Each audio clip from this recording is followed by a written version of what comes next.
Greetings, salutations, respect, and love. I am Scott, and you, my dear little knuckleheads. Yes, indeed, boys and girls. You've wandered onto the Prog Corner. It's the Sunday live stream. Each and every Sunday at 11 a.m., we bring you prog from around the world, and today it's a special UK edition. You guys know just like how uber American I am, and it oozes out of my pores and is really icky, and I kind of... Yeah, like you wonder if it's contagious sometimes. Like, man, if I listen to this guy too long, maybe I'll turn into an American too. We don't want that. No, we don't want any of that. Oh, but fear not, fear not. I have surrounded myself with a cast of Brits, no less. Johnny Stogum from.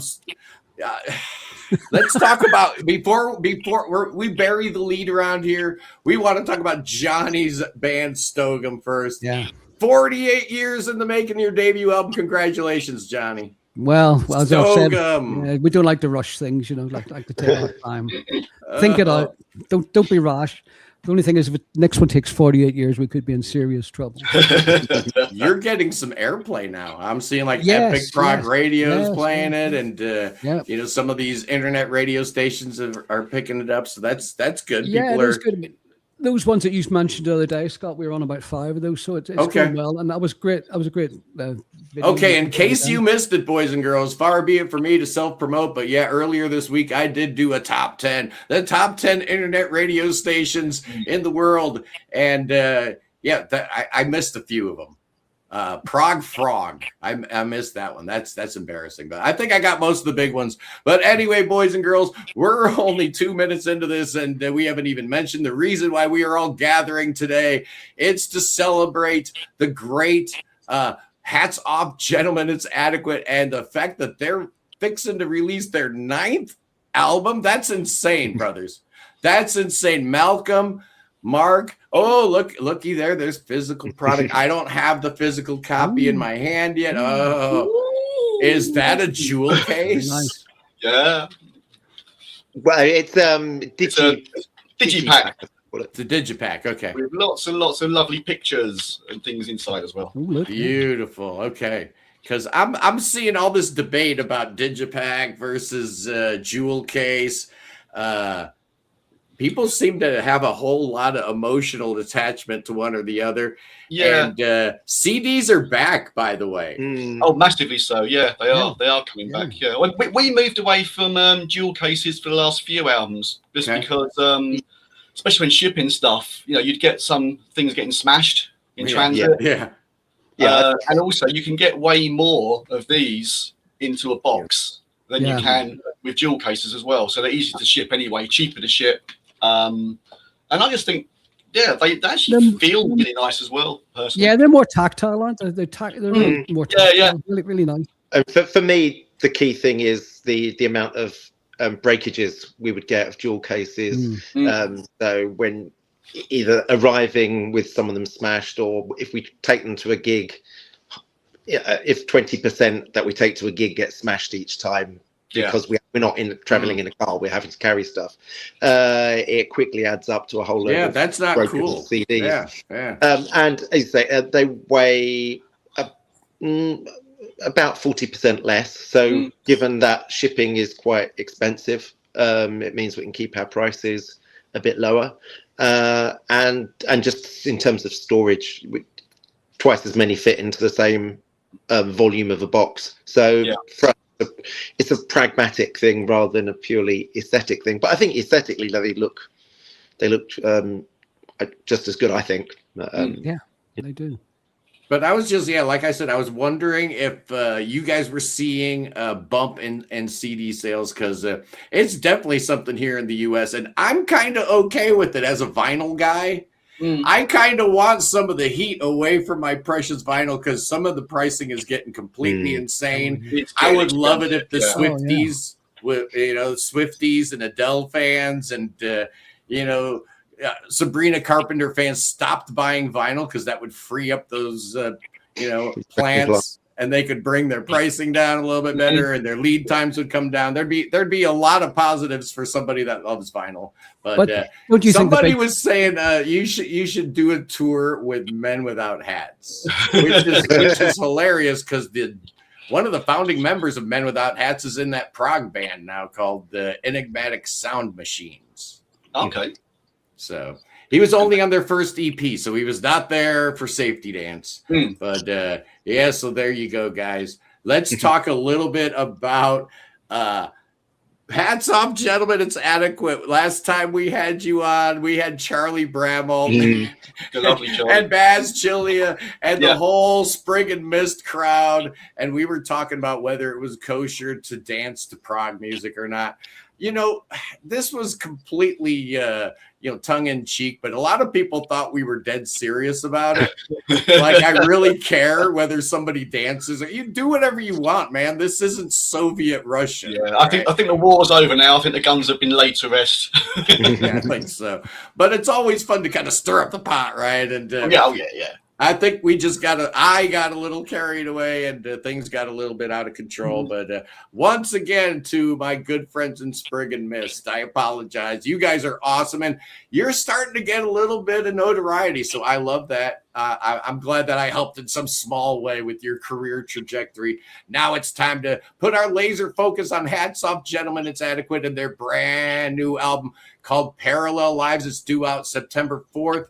Malcolm, tell me a little bit about writing this album and how it differed from the last one, which was amazing, by the way. Thank you.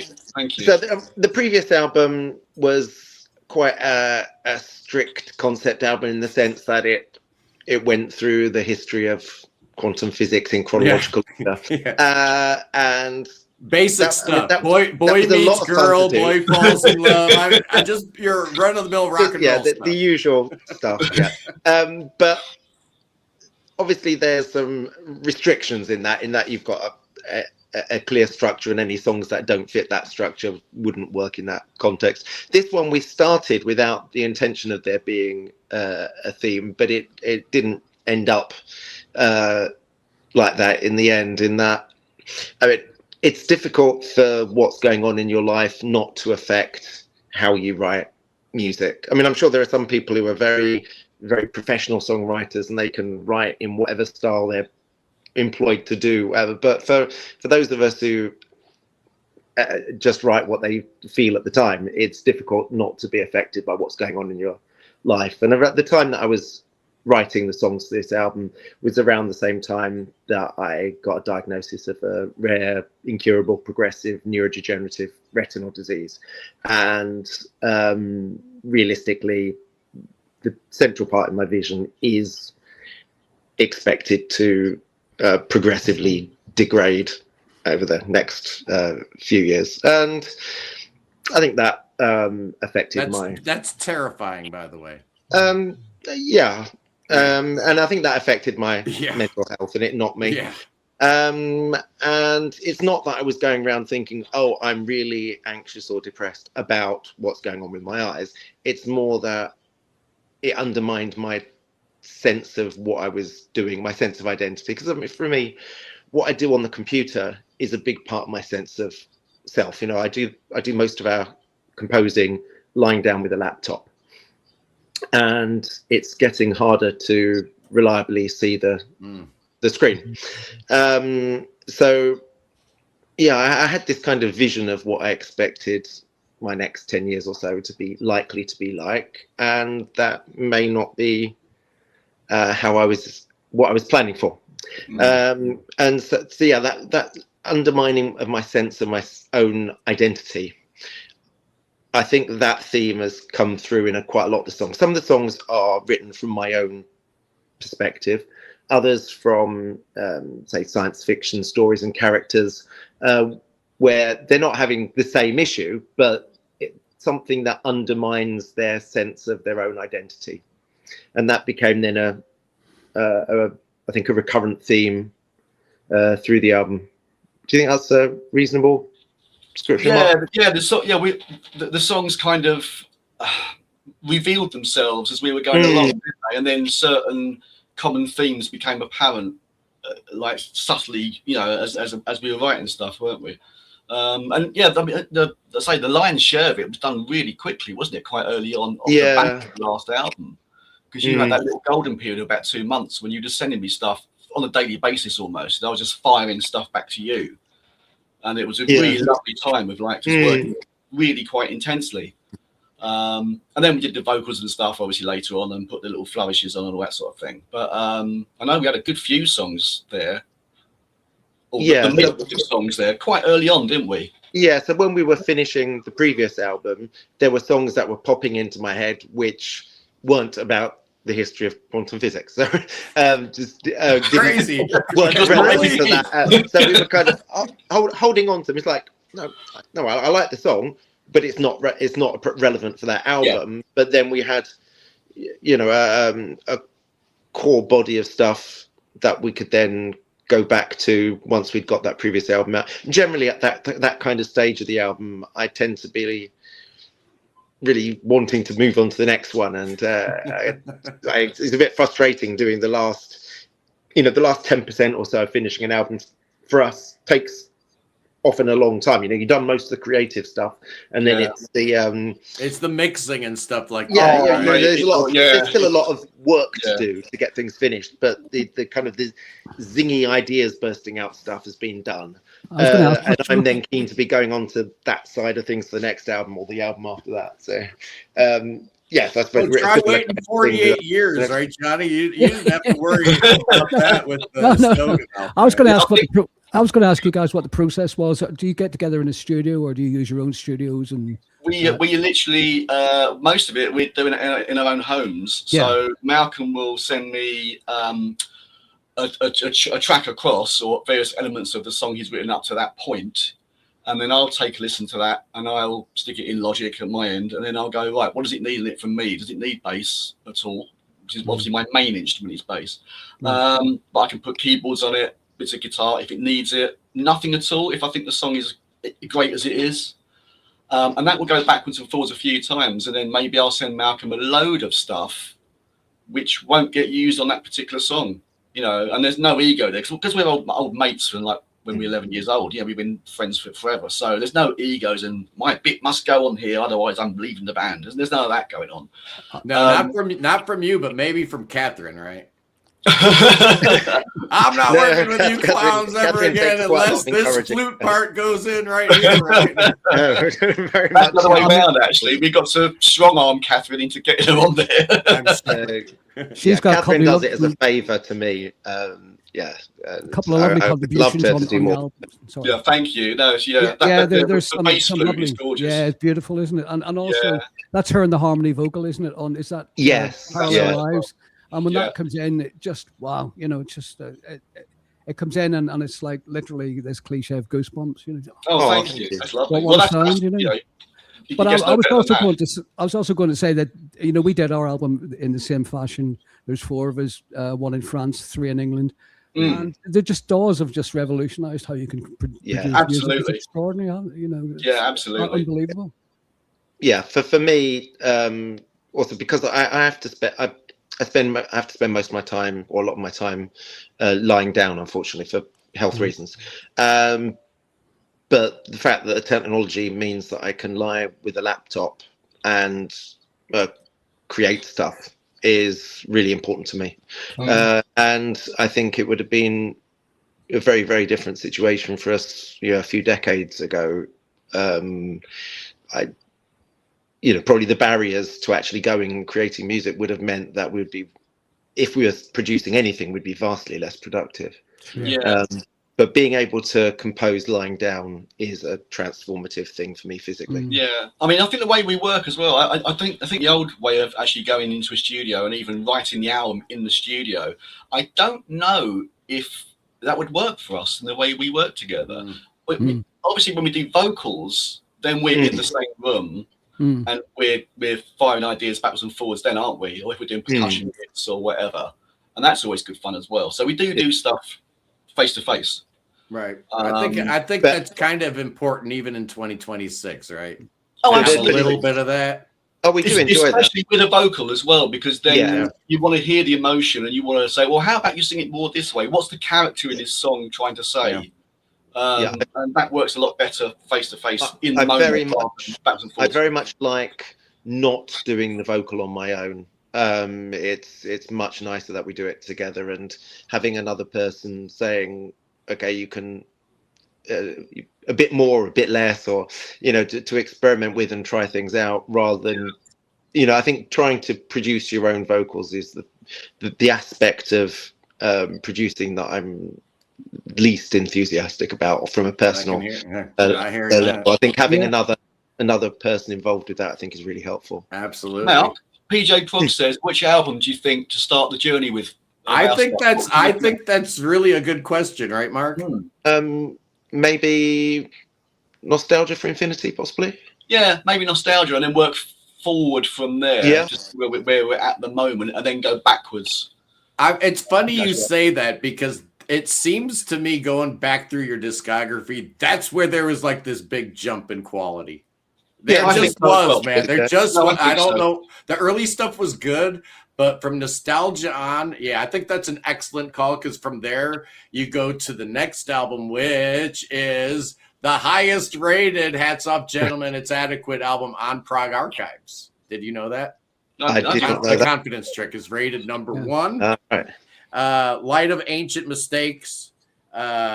Rated number 2, though, is The Uncertainty Principle. And I might have to agree with that. It's fantastic, and maybe the best starting point. If you don't want to, go through a whole bunch, maybe start there. If you like it, get the new one. Or you know what? We're putting pre-order the new one. That's what we're here for. Absolutely, pre-order the new one. I would have to say, oh, sorry. I would have to say, as a new guy listening to your stuff, those are the 3. Well, I've heard the at the launch party, but I've also gone back and on this past 2 days done the Confidence Trick and the Uncertainty Principle. And I think what's really nice about all 3 of those is there's a real continuity to them in terms of this is the same band making these things, but the kind of breadth of the music. I've written down some notes about them, and you're going to hear everything when you listen to Hats Off Gentlemen. It's adequate.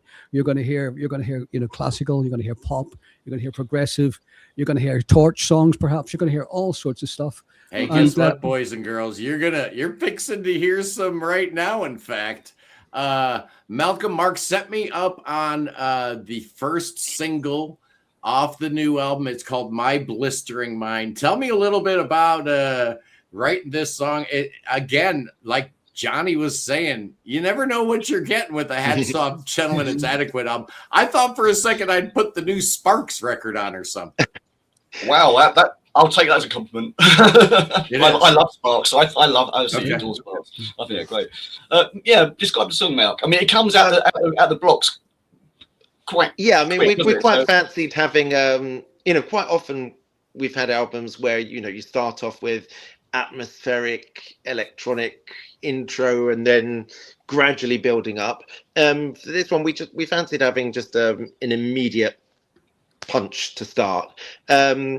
The song was, it's a song about mental health, and initially it's about obviously negative aspects, and then at the end it flips it round a bit to the idea of not denying the challenges that you might have, but acknowledging them and then using it as an inspiration to make something creative, despite it or through it. That's the kind of the idea of the song.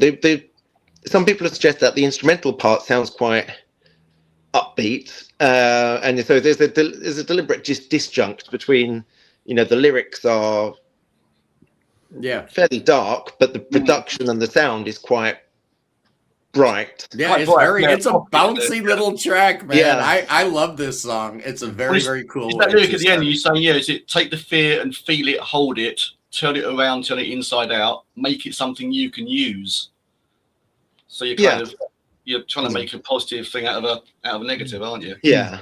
And just a quick disclaimer that there are some sudden changes in the brightness level and whatnot in this video. So, if you're prone to light-based seizures or something like that, maybe turn away and just close your eyes and listen to this, because this is an awesome track, and I don't want anybody to have a negative experience, because this thing's cool. Here we go.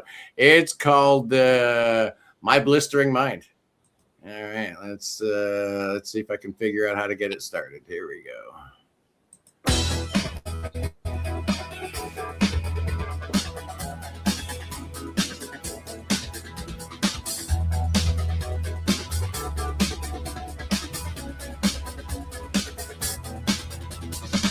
Jitter, can't sit still, can't hold one thought at a time, can't stop, one chain unlocked, uncorked, and it won't stop, and it won't stop, and it won't stop. Fragment edges trying to hold on at the sharp end, break at the hairpin bend, too many thoughts trying to fit into my head. Stop.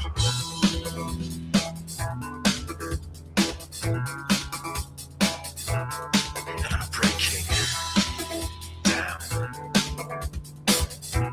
Nice bass tone. Thank you.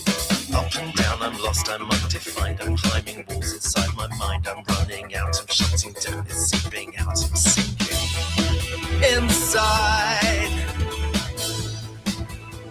inside my splintering mind. Uh-oh.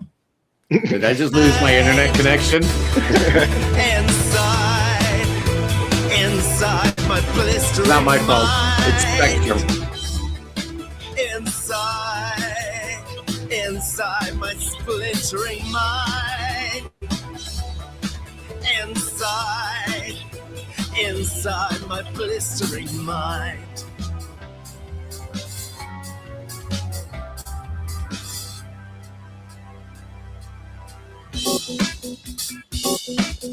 Chapman's Stick. Yeah. Wouldn't be Prog about a Chapman's Stick.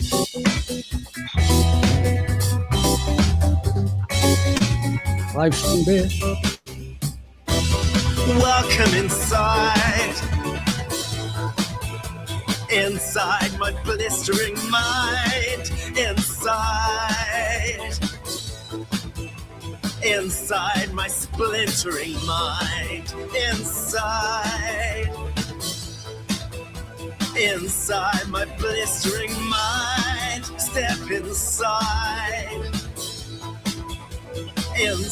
my blistering mind. Inside my splintering mind.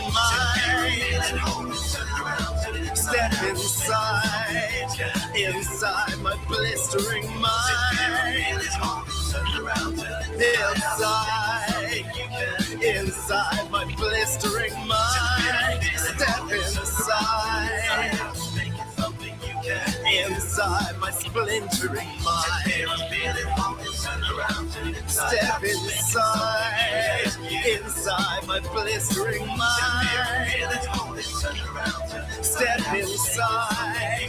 inside my blistering mind. Welcome inside my splintering mind. Inside my blistering mind.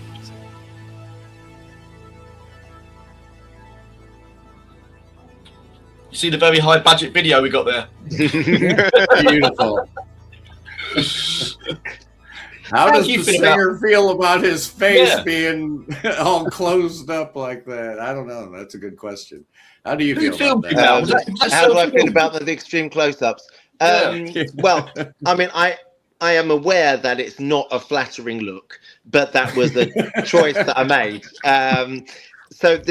We did. This was a video that we each of us videoed ourselves on our phones, I think, then put it. I'm sorry, Malcolm. You've been upstaged. So I mean, this was something that was put together. I think it was done in 48 hours, and just on ordinary phones at home. My bit was shot in my son's bedroom against a white wall, and that was. I sent Malcolm 5 different versions of it, and he just edited it all together, and it was literally done within a couple of hours. Yeah, from my side of things, anyway. You know, it's cool looking. You know, and that just proves you don't need to have a huge budget to have a cool. We have a budget of absolutely nothing at all. So no. Yeah, I mean, obviously, as long as the aesthetic you're going for is glitchy and high contrast, it's fine because it makes all the stuff in the back of the bedroom disappear. Everything else goes white, so it works. If you wanted it to look more realistic, then it would be more complicated to do. So making the most of the limitations available to you. The thing to say about that track, it really punches when you hear the the upfront audio of it really punches through. Well, thank you. That's me trying to sort of do my best John Taylor from Duran Duran impression. Basically. There you go. Nothing wrong with that, man. No, absolutely not. No. Guy's a legend. Power Station. Yeah, absolutely. Yeah. That record slapped. I mean, he could play. He can still play, I guess. He can still play. Oh, yeah, the guy's still got it, definitely. You've also got Nick Beggs plays Chapman stick, doesn't he? That's right. Beggs and Levin are my two biggest stick influences. I'm never going to get anywhere near either of them. But, I mean, the solo that Beggs did on Staircase on Stephen Wilson's album, that's just incredible. Yeah, that's just incredible, and the new Stickmen stuff as well. I saw the video for Brutal the other day by Stickmen. Yeah. Levin's like 80 years old now, and he's just a monster. He's an absolute monster. That's crazy. Yeah, it's great. Still making it happen. Beat on tour. You hear okay. I guess they got to change drummers. It's so sad. I saw that. Yeah. Oh, you got to slum it with Terry Bozzio. Exactly. That's terrible. But that period of Crimson is my favourite period of Crimson anyway. Those three 80s albums, I adore that stuff. It's well done. Hey, before we get too deep into this episode, because you know what usually happens, boys and girls, I do all my self-promoting towards the end and the numbers start dropping. So I'm going to drop a little bit of self-promotion right here smack dab in the middle of the stream, because next Sunday, boys and girls, we've got an exciting one for you. Johnny, do you know what we're doing next Sunday? I don't, Scott, no. We're doing music trivia with Kim Chin Gibbons. Oh, yes. Sorry. I did know that. This is her brand new album coming out, Math Rock and Morning Murderers. Oh, she's amazing. She is a guitar player, musician extraordinaire. And I decided we'd just have a little bit of fun. I got this book. One of my subscribers got this for me. It's the world's hardest music trivia. Oh no. So yeah, we're gonna be doing music trivia next Sunday. Excellent. I'm definitely going to tune in for that one. Oh, it's going to be awesome. This book is ridiculous. Oh yeah, and I'll come up with some of my own. So that I'm not bad in the pub quiz. I'll say that I'm not bad in the pub quiz on the music round, but that might stump me. That might stump me. There you go. Same here. I don't know. We might like put teams together. I don't know how we're gonna do it. Maybe we'll do it like we're in the pub, right, and have teams. And I don't know, but it's gonna be a lot of fun either way. And then let's see. September 6th, Matt and Kevin from the Fierce and the Dead will be joining the show. Oh, the best kept secret in Prague, probably. Maybe it might be you guys. But I've been talking about the Fierce and the Dead for years, and every single time I mention them, it's like crickets, man. It's like, who? Also, two of the nicest people you're ever going to meet. Yeah, they're lovely. They're fantastic humans. They really are. They're great. Incredible. Matt has been a huge supporter of the channel for a long, long time. I've been a huge fan of his from the MySpace days, bro. That's how long I've been a fan of his band. I found them on MySpace. And I've been following them ever since. It was like one of my first, like, wow, maybe this social media thing could actually do something. Yeah. Oh, I love the Fierce and the Dead. Really, really cool. They got a brand new album coming out called The Regional Theater, and it is outstanding. Oh, and then September 13th, it's the show everybody's been waiting for, man. Oh, it's going to be the best Sunday live stream ever. It's the Battle of the Fourth Albums. I've got 5 fourth albums that came out in 1976. And I love them all so much. People are questioning why I should put these 5 bands together, but I don't care. I love them. It's going to be Kiss, Destroyer versus Camel, Moon Madness, versus Kansas Left Overture versus Aerosmith Rocks versus Rush 2112. Oh, 5 from 1976, all 4th albums, all from 1976. And I don't care what you say. I'm putting Aerosmith and Kiss in the mix. Why? Destroy's amazing. Destroyer's amazing. And Rocks. Oh, man, I love Rocks so much. Stone Cold classic. Absolutely Stone Cold classic. Great stuff. So that's going to be September 13th. And then September 20th, I'm letting my American hang out. Me and the Canadian Stud Muffin are going to do some battle over the mighty Blue Oyster Cult. Should we talk about them on a Prog channel or not? I think we should, man. Yeah. What do you guys think about Blue Oyster Cult? Did they ever make any noise in the UK at all? Yeah, well, Don't Fear the Reaper was huge. Reaper, I mean, to be fair, that's the only thing I've actually know of them. I've not really dived too deep into them. So, but of course, Richie Castellano is now sort of showing his prog credentials. He's MD essentially for John Anderson, isn't he? So he's the man. He's awesome. And so regular programming this week, I would be, an idiot not to mention what I just wrote down. I've got this card here with all the stuff going on here, and I just thought about what tomorrow's episode is going to be, boys and girls. Tune in tomorrow. I'm going to be doing an episode I just thought of right now. It's called The Brutal Truth About Prog Rock. Oh, is it? Is it clickbait week? Oh, that's a bit clickbaity, Scott. Every day's clickbait week on the Prog Corner. Let's be honest. I got to pay the bills, man. That's why we do what we do, right? We talk to bands like Hats Off Gentlemen, It's Adequate, and I understand, the numbers. I'm looking at the number of eyeballs on the stream right now. It's pretty good, right? We're doing all right. It probably would do better with Steven Wilson. But I don't care, man. I can do my clickbait,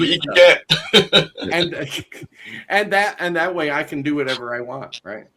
I can get the bills paid, and still do what I want to do, and still talk about the bands that I want to talk about that deserve to be talked about. Because let's be honest, Steven Wilson don't need to come on this show. Absolutely not. He certainly does not. He's doing all right. He's okay. He's doing all right. He's doing just fine without me. But you know what? Congratulations, Ian, at Rhyme Signatures. Hey, Johnny, he just hit 5,000 subscribers. Yeah, brilliant. He just hit 5,000 subscribers. That's pretty awesome. Yeah, it is. Congratulations, Ian. Couldn't happen to a nicer guy.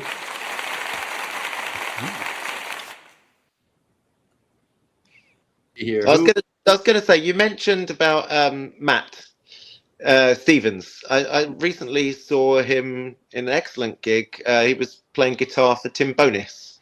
He plays in Tim Bonis's Butterfly Mind, and they did a gig with an acoustic duo version of Pineapple Thief, I think it was, at the in London. That was a really, really good gig.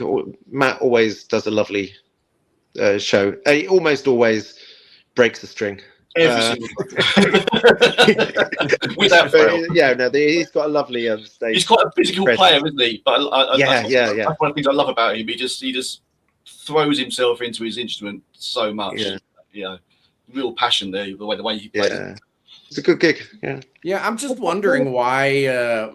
I don't know. I guess I do understand. You go from being an all instrumental band to now you got Kevin up front singing on these last 2 albums. So maybe they're like a band that was already a little hard to pigeonhole. Now it kind of became impossible to pigeonhole. Maybe that's the problem with them. I don't know. But if you don't know The Fierce and the Dead, absolutely do yourself a favor. Check them out. As is the case with today's guests, the mighty Hats Off Gentlemen. It's Adequate, talking about their 9th. Yes, Ian LaBelle. And you can catch up. He was freaking out. 9 albums, I'll never catch up. Yes, you will. Depends on the way, don't worry. Album You can do it in the works. Yeah. You can do it, big boy. This is the artwork, Parallel Lives. Tell me about this artwork here. What's this supposed to be about? Oh yeah. So this was quite a new way of making art for us. Yeah, it didn't look like one of your album covers at all. No, so this is two of Mark's photos, and then I've done Photoshop manipulation, sort of combining, making bits transparent, bits not, and so it's basically it's a picture of a road by the seaside. One's a London. Yeah, it's a London train station, which is my local train station to get back to my house, which is kind of it's underground, but it's an overground line. If that makes sense. And then the seaside photo is taking a place called West Kirby, which is up on the Wirral in the northwest of England. So sort of opposite Liverpool, effectively. So it's the peninsula up there. My mum lives up there now. You see, she's moved up there, and I just happened to. I took the railway photo first of all. I was coming home from a gig one night, and I was the only person on the platform. And I turned around, and just the vanishing point was dead center on my phone. And so I thought, well, that'll be interesting. So I took a photo of that because I think we had the title, didn't we, Malcolm? Yeah. The Parallel Lives things.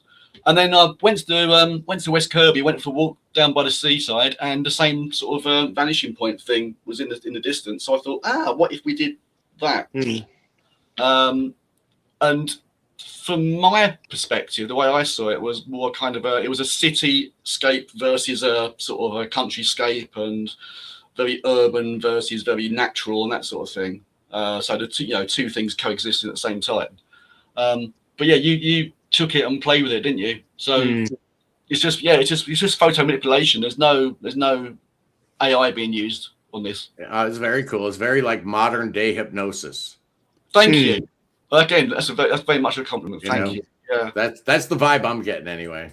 Yeah, when I looked at it, I thought happy with that.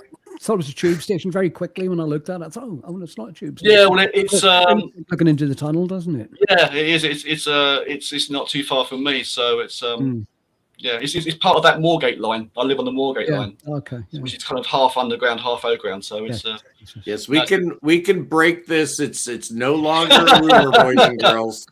This is in fact what's going on. Yeah, well now she's not going to be in the show anymore, is she? So Catherine Thomas has been replaced in the band. Her services she's no longer needed. We've got a replacement for her. It's Meghan Markle. She's moved back from the U.S., tail between her legs, firmly between her legs, may I add. Things didn't work out the way Harry and Meghan had intended them to here on these here shores.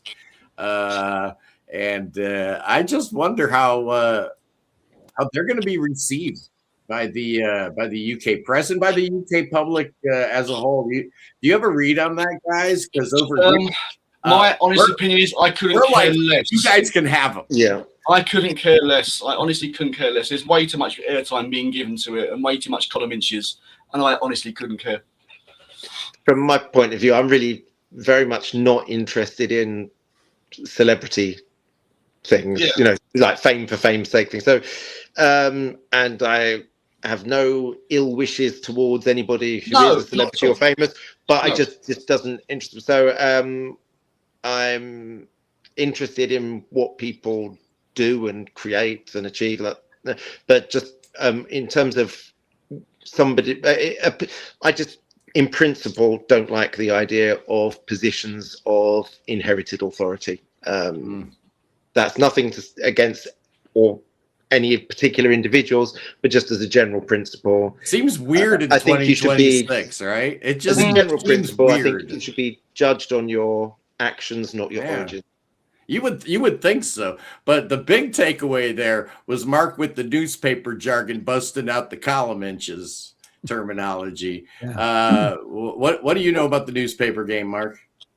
Well, I mean, the fact that if a large proportion of the tabloid press are very happy to sort of, lambast them and jump on them, and then they still write about them and still make the front pages. It's just it sells newspapers though. You know, there are enough people who are interested in it.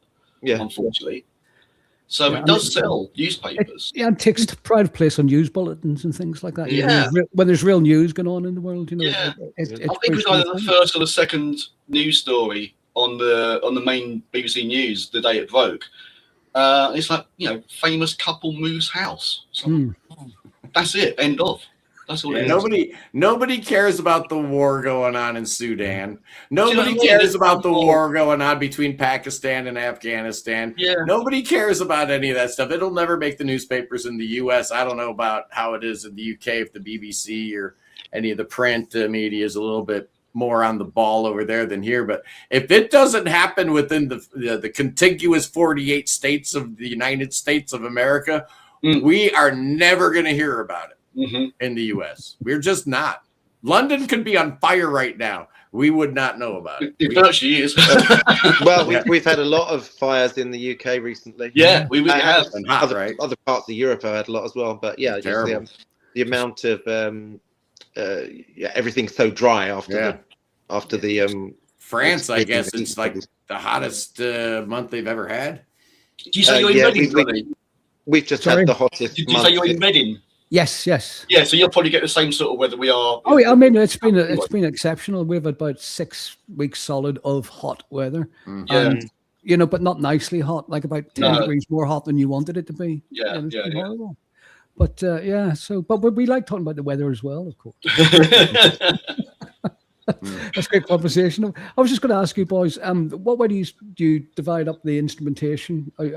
Do you both play keyboards and both play guitars and all that stuff? Yeah. Yeah, I mean, my guitar playing is basic to a very basic degree. I'm more kind of adding little flourishes and kind of more soundscapey things and shoegazy type noises through loads of effects.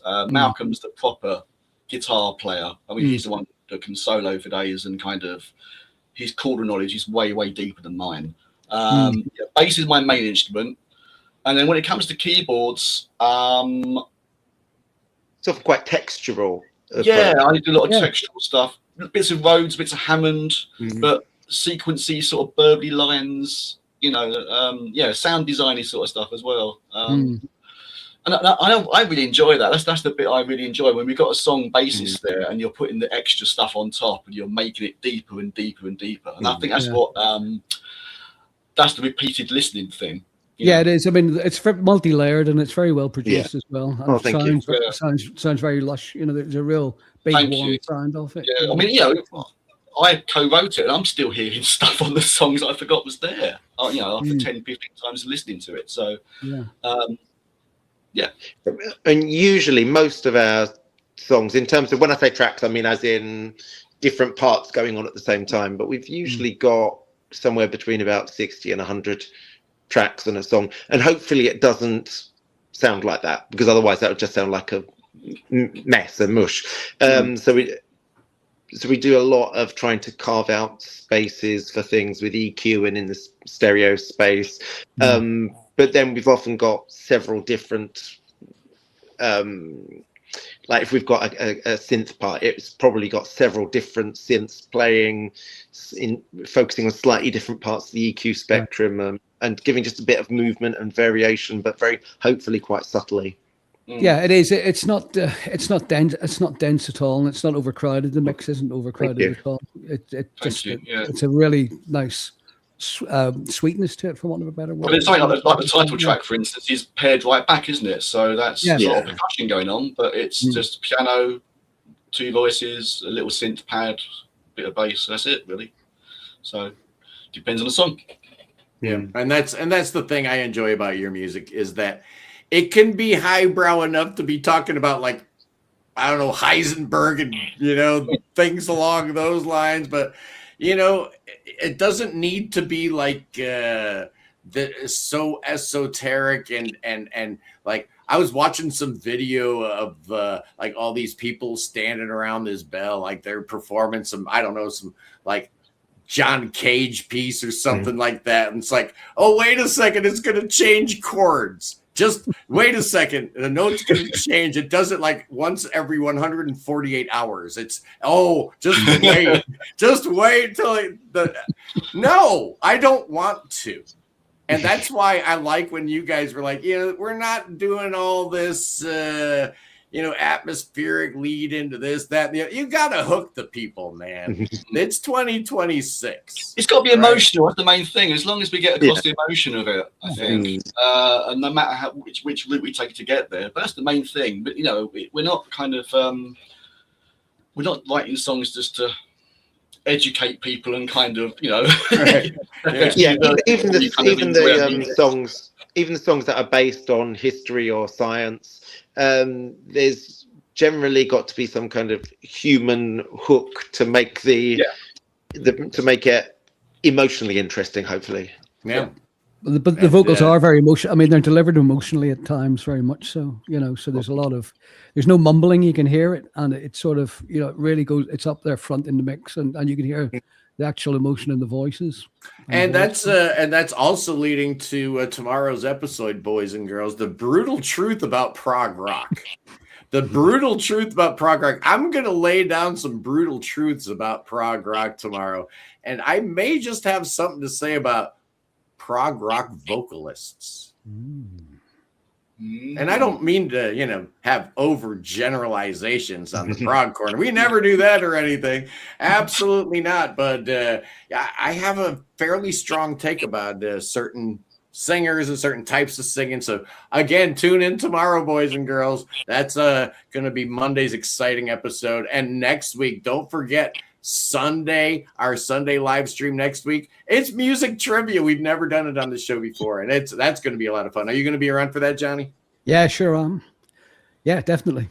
I think we're going to get the whole gang, because I already posted. We have this little this Facebook chat that we put together, and originally it was going to be for me and Cody and Wayne and like the Kevin from Prog Radio, like the old crew, the usual cast, and then Kiefer kind of hijacked it, and now he's just posting like, this is what I had for breakfast, and hey guys, this is what I'm listening to now. And so I'll post the link to Sunday's episode, and nobody sees it, right? Because Kiefer keeps spamming us with this, that, and the other thing. But I have absolutely no idea what I was saying, Johnny. Oh yeah, no, well, you may not even know, but I will. I think I talked about this in that Facebook chat group about the quiz, the trivia, and everybody seems like they want in. So we might have a big crew. So we have a famous quiz over here called University Challenge, and it's been going since the year of Dot, and with split screen, you can sort of put two tiers of teams on there. Should we try to homage to the University Challenge? Oh, yeah, there you go. Might be an idea. Yeah. I like it. We're always looking to shore up our numbers in the UK. It's our number 2 market, absolutely behind, of course, the mighty US market. But, we know which side of the bread gets the butter. We absolutely do. And oddly enough, it's the English-speaking world. Why do I talk so much about Italian Prague? It's a funny thing. Any live shows in the immediate future, Malcolm, Mark? What's going on? Yeah, we have actually. We got 2 coming up within pretty short succession of each other. So this one, the first one coming up, is going to be a really special show actually. So Wednesday, 2nd of September, at the 229 in Great Portland Street in London, we are supporting Alan Reid from Palace. So Alan Reid and the Daughters of Expediency. And, he asked us to be the support for his London show that he's doing. This is his final run of shows now, isn't it? Before he retires. Yeah, very sad. So yeah, I don't know if you've heard of it. He's got for medical reasons he's having to stop, and this is his final. This is his farewell tour, and I think it's going to be a very emotionally powerful show. So yeah. So I guess the new Palace album will be like the final hurrah. I don't know the details of what they're doing, but in terms of Alan Alan's involvement as a performing vocalist, right, this is his No, we love Alan Reed. He's I amazing. mean, he wants to be doing it as long as he can physically do it. I know that much. So, boys and girls, it's Barry Robinson from Classic Album Review. Oh, you know, when we talk about welcome to the Prog Corner, the #3 prog rock channel on all of YouTube, you know, no one ever asks who's number 1 or 2. Well, here you go. There's your number 1 right there. I think Barry needs a copy, Malcolm, don't you? Huh? I think Barry needs a copy. We should get he does. If he hasn't already had it, then just get in touch with us and we'll sort that out. Yeah, absolutely sort that out. Definitely. And if you're still listening, Barry, you can have a copy of our album as well. Oh, you haven't sent Barry a copy yet, Johnny? No, I haven't. I don't know how to get hold of him. Well, he's a mysterious guy. I've actually had quite a few people ask me, "Hey, man, I'd like to get a copy of my record to Barry." I'm like, you know what? He's tried everything. I've tried stalking him. I've tried a lot. Yeah. Oh, really? I can't find him anywhere. He will reveal himself if he wants to. You know, he's in the chat. He's lurking in the chat. So you know, if he wants, all will be revealed in due time. That man has got the most brilliant way with a put down that you've ever heard in your life. He's great. He's amazing. Fantastic. Why do you think I'd never say anything bad about him? I know it would be coming, man. It would be ugly. He's got a better command of the English language than I do. It would be like picking a fist fight with Mike Tyson back in the 90s. Why would you do that? You know, it's dumb. I'm not here to get into any kind of feuds on it. Oh, wait a second. That's exactly what I do around here. I'm pitching. I'm itching for a fight always. I'm happy to say I love Barry. Yeah, Barry's awesome. He's amazing. We love you, Barry. Yeah, Alan Reed. We love you, Alan. Yeah, we got another show as well. So we got that one on the 2nd of September, and then 3 days time on the 5th of September, we are playing with Punks for Charity, which is a one-day punk festival, which is run by our friend Ali Keane. So it's Punks FC. That's at Bush Hall in Shepherd's Bush in London. So great venue, really lovely venue. So it's gonna be us, Class of 79 playing as well, which is that sort of some sort of super group, Malc, isn't it? Yeah, I think so. Yeah. The Scuts are playing, Fox Palmer, and the Custard Screams as well. Fun. So it's good fun. So we're going to be playing a really short, more intense set for that one. So the Alan Reed gig, we're going to be sort of playing songs off the new album. The side of what we do, and then the shoutier side of what we do. Shoutier side, the other one. Yeah. You know what? There's absolutely no difference in my mind between prog rock and punk rock, and I've said this over and over and over. If you talk about genre, well, first of all, prog is not a genre. No. Because Renaissance and Dream Theater don't sound the same. Mm-hmm. So clearly it's not a musical thing that differentiates prog rock from other kinds of rock and roll. It's not, it's not sonic. It has to do with intention. That's where we get into it. That's the heart of the matter right there. And when you talk about intention, a lot of what goes on in the mind of a punk rocker and what goes on in the mind of a prog rocker ain't that different. It's like, I don't care what the norm is.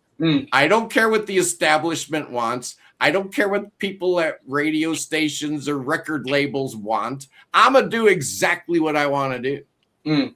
That sounds like a prog rocker. Sounds like a punk rocker. Yeah, I mean, that's our approach to it. Because as you said, we draw from so many different musical genres and musical influences that I suppose it's progressive in the sense that you can't really put it into any other category. It's not straightforward rock and roll. It's not straightforward electronic music or anything else. It's picking and choosing from all these different things that we've grown up with and loved. Yeah, to me, the prog aspect, I think to a large extent, is that sense of freedom we've got. That we can have a track that's pretty much experimental contemporary classical music, and we can have another track that is nearer to a hard rock or metal-y type thing. And on the whole, we find the people who've come to us through prog as the gateway are open-minded, and we are very open-minded musically. And I would hate to feel a sense of, oh no, we can't do a certain thing on an album because our audience will say, well, it's not, and then whatever genre we're meant to be. In prog, I feel we've got pretty much total freedom to do what we want to do. In terms of the gigs we play, I mean, I do understand, of course, labels are needed for people to be able to find, you know, somebody who likes things that sound a bit like Pink Floyd are probably going to like a lot of things that are labeled prog, and if you prefer something that sounds like solo harpsichord, you're probably going to prefer stuff that's on solo harpsichord, and that's fine. And the label helps you find. The label helps a whole bunch. Why do you think I called this channel the Prog Corner? Yeah, but in terms of the gigs labels are great. We play at prog events, but we also sometimes play at punk events, or sometimes more metal-y events, or acoustic events, and we do adjust which of our songs are most likely to suit that particular thing. Or we've played in art galleries, and but I think as long as you're being authentic, then it seems to get on well with people from a wide variety of different genres. What I think wouldn't work is if we went, you know, we don't look like we're a typical sort of punk band, and we probably don't look like a typical heavy metal band, but when we go and play those kind of gigs, we don't like kind of dress up like everybody else to try and, I don't know, you look exactly like we two just guys. Ourselves. You look exactly like you'd be in a band like Minor Threat. So we're you look like hardcore. If you're genuinely being yourself, then it seems to work well across genres, and it doesn't look like we're just pretending instead. We're not cultural tourists, are we? No, I hope not. I like that.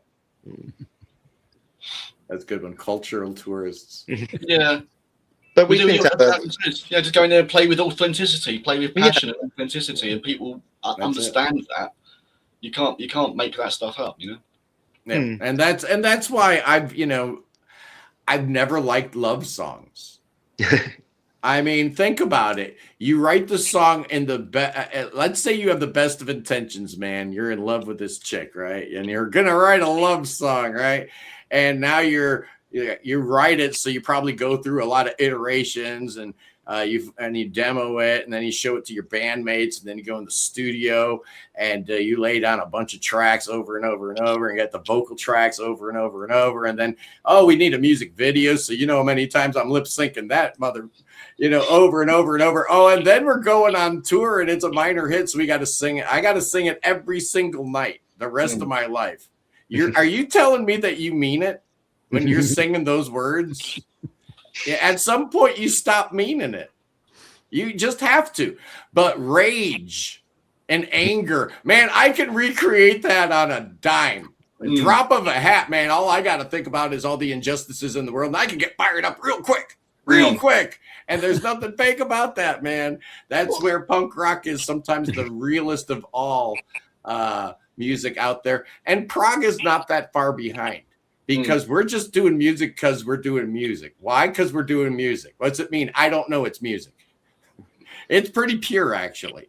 Compulsion. When you sing live, Malcolm, I know that you definitely have that. You don't phone it in, do you? You definitely have that. Pretty much, it's you mean it. I think that's your outlet, isn't it? That's your main release of. So for me, some of our songs are written from my own perspective, but also quite a lot are written from the perspective of characters, whether fictional characters or historic figures. And even if their experiences aren't your own experiences, I find that it feels to me like when you're playing live and you're getting inside like the head of that protagonist figure, it feels authentic. I mean, it may not be that I'm an AI spaceship that's got whatever issue that there is happening in the song, but it's still the same emotions, but in a different context. And so, channel stuff, because I think Mark would do it. So in day-to-day life, I don't express much emotionally. And, I probably look pretty much the same, whether I'm really angry or really neutral. It just doesn't come across in my face or spoken voice. But when I'm performing on stage, and it can help by having a character to sort of hide behind in a song. But that's where I get to express the stuff that I feel but can't otherwise express. Yeah. And don't People just are sometimes take shocked, aren't they, when we come off stage? Really? People are sometimes shocked when we come off stage. Yeah, we're very, very gentle and apologetic, and terribly sorry beforehand. Well, go on, explode, Prog and then Magazine. come off, and then also be equally terribly sorry for intruding. I wish I could have found the back issue, but I remember a little while back, Prog Magazine wrote about a live gig that you guys did, and they were very deferential. They thought you guys were outstanding live. So don't just take Malcolm and Mark's word for it. They could be selling you a bill of goods. Yeah, we've got a great one. Come see our band, but it's actually backed up by Prog Magazine. So, and who is my long lost brother, Zeb? Alex Rosen. Okay, the whole world Googling Alec Rosen. I'll look him up later. I have no idea who that is. And Foghat was also a large name. Yeah, you know what? It's like every show I went to in the 70s. Every single one, Foghat was the opening act. I must have seen them more than any other band. They were always the opening act. It's just weird. But I think they were at one of the Hard Rock Hell festivals we played. They were, actually. Really? Yeah. I love them. I didn't know how much I loved them until I went and saw Bad Company a few years ago at the Ohio State Fair. And guess who's opening for them? Once again, man, it's Foghat. 30, 40, 50 years later, I cannot get Foghat out of my life. And they were amazing. They were really, really good. Put on a great show. And I knew every song, right? That's kind of a good thing. Bad Company and Foghat, right? Every song on that show. So it was good. Okay, I couldn't buy Prog Magazine. Why not? Oh, yeah. It's not cheap, but I couldn't live without it. And I encourage anybody that's a prog rock fan to consider. I know it's a bunch of money, but Jerry Ewing and the staff over there do an outstanding job. And I give him a hard time, right? If Jerry does something or says something or there's something in his magazine I don't like, I let him know about it. But at the end of the day, I'm his biggest fan. Definitely, if you've got a little extra ka-ching, there's two things you need to do to make my heart sing. Number one, become a member of the Prog Corner. For as little as $2.99 a month, boys and girls, you too can be a member of the Prog Corner. And, that just makes me so happy. And it makes me motivated, and it keeps me, putting out this quality content each and every week for you boys and girls. You are welcome. And number two, consider a subscription to Prog Magazine, because it really is. It's an honor to have that in our little tiny genre, right? It really is. To have Prog Magazine, we need to support it, man. If it goes away, you guys will miss it. You will. You will. Don't let it happen.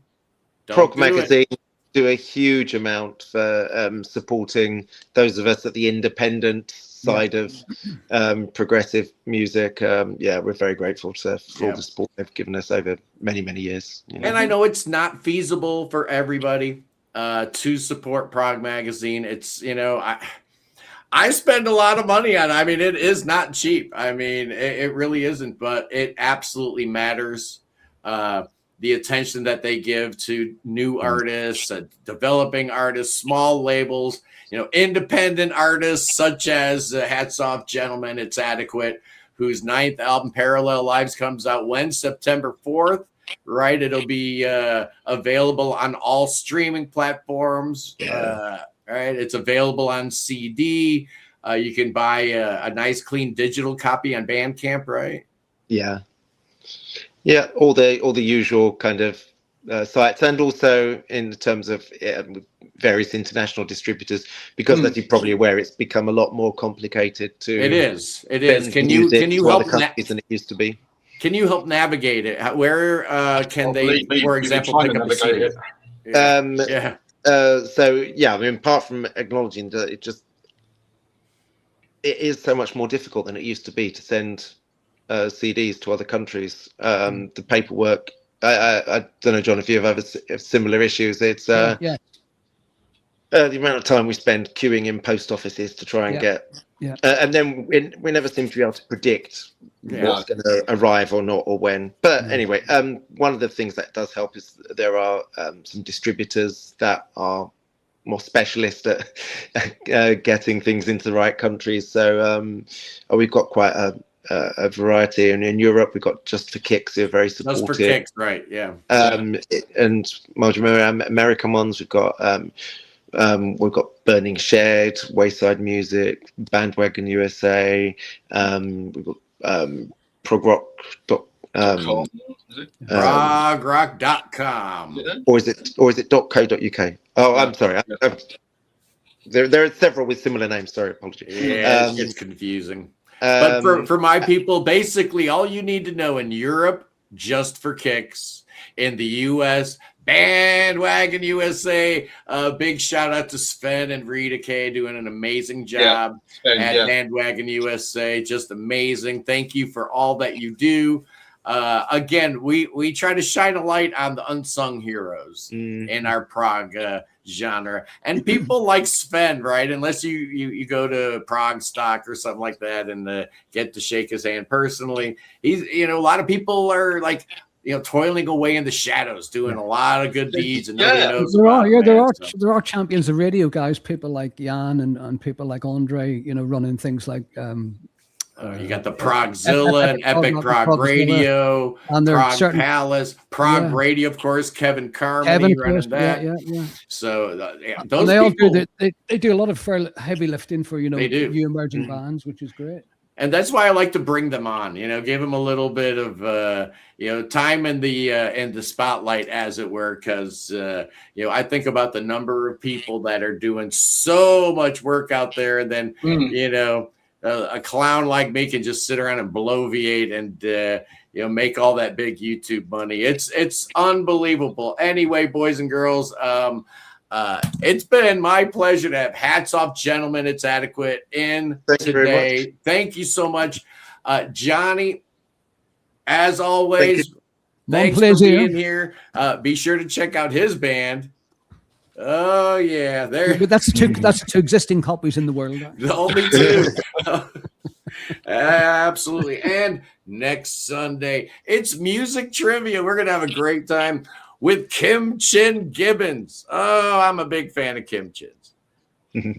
She's awesome, great musician. She was in a band called Sunset Mission. Now she's solo. This is her debut album. Guitarist extraordinaire, kind of math rocky end of the prog spectrum. I absolutely love what she does. So we're going to be talking about music trivia straight from this here book.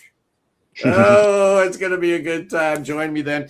Anyway, boys and girls, I love you guys. Peace in the Middle East, free Tibet, free Ukraine, free your mind, free beer, free Willie, free those Epstein files, and God save King Chucky III. Oh, yeah, save that king. Bring that cotton picker to Ohio, where we got thoughts and prayers. We got spells and incantations for that good old king. Oh, Kingy, come on. Oh, Billy Bob's got some for that cotton picking king. It's snakes. Oh, no, Ohio bred snakes. They're vicious. Let me tell you something. They're vicious and they're venomous and they want that king. Oh, they're going to bite that king. Oh, they got me instead. Oh, damn it. Not again. Oh, I'll see you guys tomorrow when we talk about the brutal truth about prog rock. Oh, 5 brutal truths that are going to blow your mind. Hats off, gentlemen. It's adequate. I'll see you then. Peace. Thank you.